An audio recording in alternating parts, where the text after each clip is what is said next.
বন্ধুরা, আমাদের কাছে চলে এসেছি আবার একটা নতুন রেসিপি নিয়ে, চিংড়ি মাছ দিয়ে বেগুন। আর টাইটেল আর থাম্বনেল দেখে তোমরা অবশ্য জেনেই যাবে যে আমি কী রান্না করতে চলেছি। তো এটা আমার পছন্দ, আমার মন দিয়ে তৈরি করা একটা রেসিপি, কিন্তু খেতে ইয়ামি লাগে। সবাই তো চিংড়ি মাছ দিয়ে বেগুন দিয়ে অনেক রকম রান্না করতো, এটা একদিন ট্রাই করে দেখতে পারো যে এরকমভাবে রান্না করলে কতটা গরম ভাতে কতটা সুন্দর খেতে লাগে। আর চিংড়ি মাছ আর বেগুন দিয়ে এমনি আমরা বাঙালিরা খুবই ভালোবাসি। তো এটা আমার পছন্দের একটা ছোট্ট রেসিপি তোমাদের সাথে শেয়ার করলাম। যদি এই রেসিপিটা ভালো লেগে থাকে তবে একটা তো লাইক কমেন্ট করতেই পারো।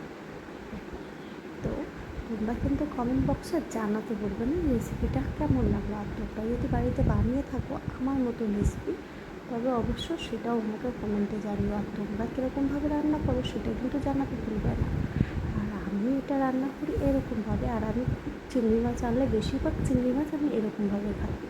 আমার খুবই টেস্ট আর খুবই ইয়ামি লাগে গরম ভাতে খেতে। আর পুরো প্রসেসটা তোমাদের সাথে আমি শেয়ার করেছি, তোমরাও দেখো। চলো রান্নাটা শুরু করা যাক। কড়াইতে দিয়ে দিয়েছি তেল, একটু কালো সর্ষে কালো জিরে ফোড়ন দিয়ে একটু গরম হতে হতেই ওর মধ্যে একটু রসুনগুলো ছেড়ে দিয়েছি, কারণ আমি রসুনগুলো গোটা রেখেছি। জাস্ট গোটাগুলো একটু লাল লাল করে ভেজে নিয়ে পেঁয়াজ দিয়ে দেবো।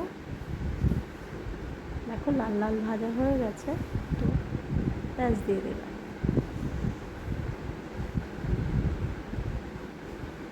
তোমরা পরপর পুরো প্রসেসটা দেখতেই পাবে, দেখবে অবশ্য বুঝতেই যাবে যে আমি কী কী দিচ্ছি।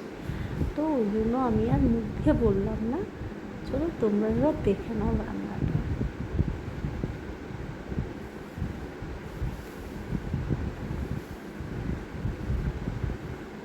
পুরো প্রসেসটা দেখার পরে কিন্তু প্লিজ আমার ভিডিওটা, আমি নতুন তাই বলে আমার ভিডিওটা একটু মনোসহ পুরো ভিডিওটা দেখলে আমার অনেকটা ভালো লাগবে। তো আমি তোমাদের কাছে একটাই রিকোয়েস্ট, আমার পুরো ভিডিওটা একটু মনোসহ করে একটু ধৈর্য ধরে একটু দেখার চেষ্টা করবে। আর দেখা হয়ে গেলে সবার লাস্টে একটা মিষ্টি কমেন্ট করে চলে যাবে।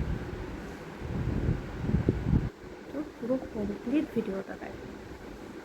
আমি কিন্তু এর মধ্যে একটু জল ব্যবহার করব না, এটা সব অল্প আছে ঢেকে ঢেকে রান্না করব।